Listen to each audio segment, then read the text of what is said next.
ఈరోజు రేపు సిపిఎం నగర కమిటీ ఆధ్వర్యంలో అనంతపురం నగరంలో ఉన్నటువంటి డంపింగ్ యార్డ్ను తొలగించాలి, ప్రజలను ఆరోగ్యాన్ని కాపాడాలి, దుర్వాసన నుండి, గాలి నుండి, ధూళి నుండి కాపాడాలనేటువంటి దాని మీద పాదయాత్రలు నిర్వహిస్తున్నారు. ఈ నగరంలో దాదాపు 30 ఎకరాల విస్తీర్ణంలో 50-60 అడుగుల ఎత్తులో ఉన్నటువంటి డంపింగ్ యార్డు దానివల్ల ప్రజల ఆరోగ్యం చాలా తీవ్రంగా ఇబ్బందులు పడేటువంటి పరిస్థితి ఉంది.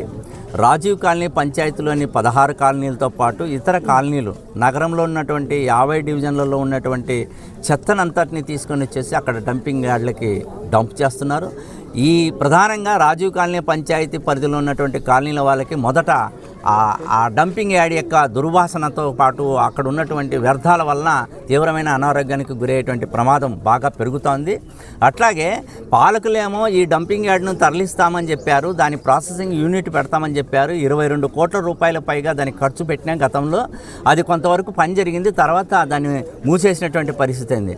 ఇక్కడ ప్రజల ఆరోగ్యం కంటే ఆ డంపింగ్ యార్డ్కి సంబంధించినటువంటి దాన్ని తరలించడమే ప్రధానమైనటువంటి పనిగా పెట్టుకోవాల్సినటువంటి అవసరం ఉన్నది. డంపింగ్ యార్డ్ తరలిస్తే తప్ప సాధ్యం కాదు. ప్రాసెసింగ్ యూనిట్ సంబంధించినటువంటిది కోట్ల రూపాయలు ఖర్చు అవుతుందన్నప్పుడు దానికి తగ్గట్టుగా నిధులు వస్తాయి, దానికి తగ్గట్టుగా వచ్చేటువంటి ఆదాయం కూడా ఉంది. కాబట్టి ఆ ప్రాసెసింగ్ యూనిట్ని వెంటనే ప్రారంభం చేయాల్సినటువంటి అవసరం ఉంది, దానికి నిధులు మున్సిపాలిటీ నుంచి కేటాయించాలి. అట్లాగే ఈ డంపింగ్ యార్డ్ వలన ఈ కాలనీల్లో ఎఫెక్ట్ అయ్యేటువంటి వాళ్ళ ఆరోగ్యాలకి భరోసా ఇచ్చేటువంటి అధికారులు లేరు, అట్లాగే పాలకులు కూడా లేనటువంటి పరిస్థితి. కాబట్టి ప్రభుత్వం వెంటనే స్పందించాల్సినటువంటి అవసరం ఉన్నది. డంపింగ్ యార్డ్ తొలగించాలా, అట్లాగే ప్రాసెసింగ్ యూనిట్కి సంబంధించినటువంటి దాని ఏర్పాటుకు సంబంధించిన ఏర్పాట్లు ఏమైనా ఉంటాయా లేదా అనేది ప్రజలకు సమాధానం చెప్పాలా. ఎన్నికల ముందరేమో మేము డంపింగ్ యార్డ్ను తొలగిస్తామని చెప్పేసి ఓట్లు వేసుకుంటారు, ఎన్నికల తర్వాత డంపింగ్ యార్డ్ గురించి అటు ప్రతిపక్షము ఇటు అధికార పక్షం ఎవరు కూడా మాట్లాడే పరిస్థితి లేదు. దీని మీద వెంటనే అధికార ప్రతిపక్ష పార్టీలు స్పందించాలా, ఎమ్మెల్యే గారు తక్షణం స్పందించాల్సినటువంటి అవసరం ఉంది. డంపింగ్ యార్డ్ తరలింపు అనేటువంటిది ప్రధాన కర్తవ్యంగా పెట్టుకోవాల్సినటువంటి అవసరం ఉంది. ఆ దిశగా సిపిఎం నగర కమిటీ చేసేటువంటి ఈరోజు రేపు పాదయాత్రలో అట్లాగే ఇతర కార్యక్రమాల్లో ప్రజలు పెద్ద ఎత్తున పాల్గొనాలా, రాజకీయాలకు అతీతంగా పాల్గొనాలనేటువంటిది సిపిఎం పార్టీ నగర కమిటీ కోరుతున్నది. దానికి సిపిఎం పార్టీ జిల్లా కమిటీ కూడా సంపూర్ణమైనటువంటి మద్దతును తెలియజేస్తుంది. గత 30 సంవత్సరాలుగా డంపింగ్ యార్డ్ ఉంది. ఈ డంపింగ్ యార్డ్ ఇంతకుముందు ఈ పొగలు ఈ రకమైన వాతావరణం ఉండేది కాదు. ఈ మధ్య కాలంలో దాదాపు ఒక 5 సంవత్సరాల నుంచి ఈ పొగలు ఈ రకంగా వచ్చి మొత్తం ఈ ప్రాంతంలో ఉన్నటువంటి ప్రజల ఆరోగ్యాలు దెబ్బతీస్తూ ఉన్నాయి.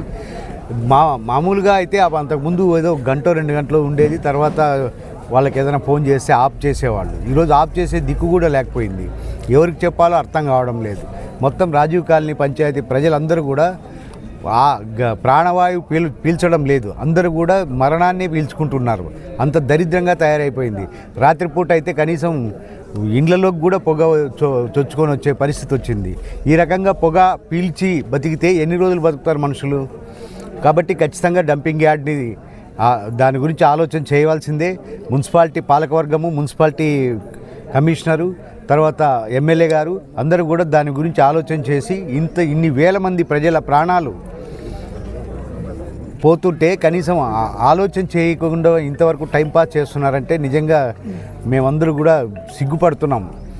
ఇంతమంది ఉండి కూడా ఇంకా ఇంతమంది ఆరోగ్యాలు దెబ్బతీయగలిగినటువంటి వాతావరణం ఉన్నప్పుడు దాని గురించి ఒక అర్ధగంట కూర్చొని ఒక మీటింగ్ వేసుకుని మాట్లాడిద్దరు ఏం చేయాలా, ఇంతమంది ఇబ్బంది పడుతున్నారు అనేటువంటి బాధ్యత లేకపోతే ఎట్లా? ఖచ్చితంగా డంపింగ్ యార్డ్ విషయంలో మాత్రం రాజీవ్ కాలనీ గ్రామ పంచాయతీ ప్రజలందరూ కూడా పార్టీలకు అతీతంగా మొత్తం అవసరమైతే ఇంటికొకరు బయలుదేరి మున్సిపల్ ఆఫీస్ ముందు ధర్నా చేయడానికి కూడా సిద్ధపడతాము. అన్ని రాజకీయ పార్టీ నాయకులను కూడా కలుపుకొని మొత్తం పంచాయతీలో ఉన్నటువంటి ప్రతి ఒక్క ఇంటి నుంచి కూడా ప్రతి ఒక్కరూ వచ్చే విధంగా మేము ఏర్పాటు చేస్తామని తెలియజేస్తున్నాం. అనంతపురం నగరం నుండి అదేవిధంగా చుట్టుపక్కల ఉన్నటువంటి గ్రామ పంచాయతీల నుండి చాలా ఏళ్లుగా రాజీవ్ కాలనీ పంచాయతీలో ఉన్నటువంటి డంపింగ్ యార్డుకి చెత్తాచెదారం తొలగిస్తున్నారు. ఇక్కడ ఉన్నటువంటి ప్రాసెసింగ్ యూనిట్కి 15 కోట్ల రూపాయలు గతంలో ప్రభుత్వము ఖర్చు పెట్టి పెద్ద షెడ్లు కట్టించింది. ఏ రోజు వచ్చిన చెత్త ఆ రోజు దాన్ని శుద్ధి చేసి వ్యర్థ పదార్థాలను దూరం చేయడం, పనికొచ్చే పదార్థాలతో సంపద సృష్టించాలని చెప్పి అప్పట్లో ప్రభుత్వాలు భావించినాయి. షెడ్లు మాత్రం కట్టినారు తప్ప దాన్ని ఒక్కరోజు కూడా ఉపయోగించుకునేటువంటి పాపాన పోవట్లేదు. ఈరోజు చూస్తే డంపింగ్ యార్డు సుమారు 30 ఎకరాల్లో 60 అడుగుల ఎత్తు పైన చేరింది. ఆ విధంగా దుమ్ము ధూళి దుర్వాసనతో కూడుకున్నటువంటి వాతావరణంలో ఉన్నప్పుడు ఈ రాజీవ్ కాలనీ పంచాయతీతో పాటు పక్కన ఉన్నటువంటి సోములదొడ్డి, అదేవిధంగా భవానీ నగర్, లెక్చరర్స్ కాలనీ, మిగతా ప్రాంతాలు నారాయణపురం, ఇవన్నీ ప్రాంతాల్లో కూడా ఈ చెత్తా చెదారంతో కూడిన దుమ్ము ధూళి వస్తే ఒక మనిషి ఒక రోజు 40 సిగరెట్లు తాగితే ఎంతైతే హానికరంగా ఉంటుందో ఈరోజు ఆ పరిస్థితి ఉందని చెప్పి మేధావులు చెప్తున్నారు. ఇక్కడ ఉన్నటువంటి ప్రజలు పిల్లలు చాలా తీవ్రమైనటువంటి ఇబ్బందులు ఎదుర్కొంటున్నాడు. మహిళలు ప్రధానంగా ఇంట్లో నుంచి బయట రావాలంటేనే పొగ చూరినటువంటి బట్టలు ఏవైతే పొగ వస్తుందో వాసన ఇండ్లలో ఆ చూదిరినటువంటి బట్టలు వేసుకొని రావాలన్నా కూడా చాలా ఇబ్బందిగా ఉంది. మహిళల పరిస్థితి, పురుషుల పరిస్థితి ఒకరిద్దరు కాదు, ఇక్కడ ఉన్నటువంటి ప్రజలందరి పరిస్థితి ఈరోజు చాలా దారుణంగా ఉంది. దీంతో పాటుగా ఊపిరితిత్తుల సమస్య, శ్వాసకోశ సంబంధాలు, అదేవిధంగా సైనసైటిస్, అలర్జీ, ఈ మధ్య కాలంలోనే కొత్తగా వచ్చినటువంటి లెక్కల ప్రకారం చూస్తే ఇక్కడ ఉన్నటువంటి ప్రజలకు ఎక్కువ మంది క్యాన్సర్ రోగాలు బారిన పడుతున్నటువంటి పరిస్థితి ఈ మధ్య కాలంలో కనపడుతుంది. అందుకే మేము ప్రభుత్వాన్ని ఆ ప్రభుత్వం ఏం చేసింది, ఈ ప్రభుత్వం ఏం చేసింది, మాకు ప్రభుత్వాలతో పని లేదు, ఇక్కడ ఉన్నటువంటి డంపింగ్ యార్డ్ను తొలగించాలని చెప్పి మేము సిపిఎం పార్టీగా కోరుతున్నాం. అందులో భాగంగా కలిసి వచ్చేటువంటి శక్తుల్ని, కలిసి వచ్చేటువంటి పార్టీలని, ప్రజా సంఘాలని, ఏ సంఘానైనా మన ఆధ్వర్యంలో వచ్చేటువంటి వాళ్ళందరూ కూడా సిపిఎం పార్టీ ఆహ్వానిస్తుంది. ఇది పార్టీలకు అతీతంగా ఒక పార్టీలో ఇద్దరు పార్టీలతో చేసేటువంటి కార్యక్రమం కాదు. ఇది ప్రజలందరూ కలిసి వస్తే తప్ప ఈ డంపింగ్ యార్డ్ సమస్యను పరిష్కరించలేం. భవిష్యత్తులో కూడా ఈ ఆందోళన ప్రజలందరూ కలిసి వచ్చి పాల్గొంటారని చెప్పి సిపిఎం పార్టీగా సిపిఎం పార్టీ నాయకులకు అందరికీ నా నమస్కారము. నేను అధికారం పక్షంలో ఉన్నా, కాకపోతే ఇది సమాజం, పార్టీది కాదు. పార్టీలకు అతీతంగా అన్నప్పుడు మెసేజ్ నేను వచ్చాను, కానీ భయంకరమైన వాతావరణంలో బతుకుతున్నాం రాజోకాని పంచాయతీ. దీనికి ఎక్కడన్నా తరలించాలి అంటే భూమి లేదు. ఇంతకుముందు ఉన్న గవర్నమెంట్లో ప్రయత్నం చేశాం, కానీ పక్కన ఉన్న కాన్స్టిట్యున్సీ వాళ్ళు యాక్సెప్ట్ చేయడం లే. కాబట్టి ఇప్పుడున్న మా ఎమ్మెల్యే గారికి దయ ఉంచి మీడియా ద్వారా విన్నపిస్తున్నాను, దానికి యంత్రాలు పెట్టి క్లీన్ చేస్తే కానీ మనం బాగుపడలేం. పక్కన ఇక్కడ వచ్చి సింగనమల కాన్స్టిట్యున్సీ ఉంది, అక్కడ చూసాం, వాళ్ళు రానివ్వలేదు. 100 కొద్దీ అర్జీలు ఇచ్చారు మా కాన్స్టిట్యున్సీలో రాకూడదని చెప్పేసి. ఇక్కడ పోతే మా సునీతమ్మ మేడం గారు ఉన్నారు, గౌరవనీయులు మాజీ మంత్రివర్యులు, వాళ్ళ దగ్గర పోయినాం. వాళ్ళ దగ్గర పోతే వాళ్ళు రైతులతో కంప్లైంట్ ఇప్పించారు.